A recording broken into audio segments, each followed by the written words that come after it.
What's happening with the patient? He's showing signs of aggression. He won't respond to atinavan or ketamine. That's weird.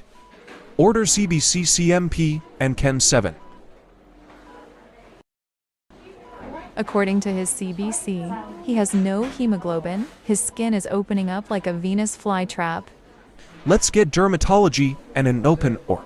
I have never seen this before. Oh shoot, he is coding. I need a cart. The monitor says he is dead. Why is he still moving?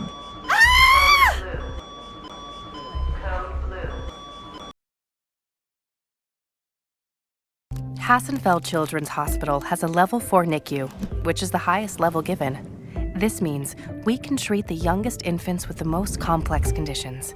Code Gray. Evacuate now.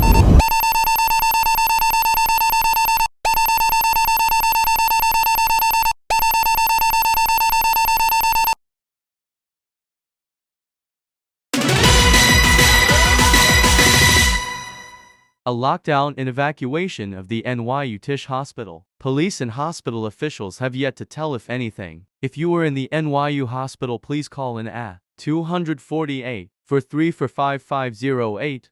This is an urgent alert. Please stand by.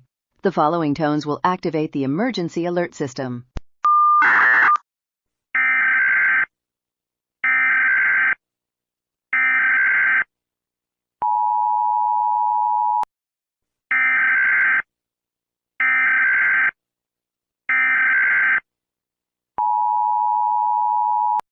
If you are near the NYU Tisch Hospital, Camille, Pavilion, please report inside of the hospital for virus testing.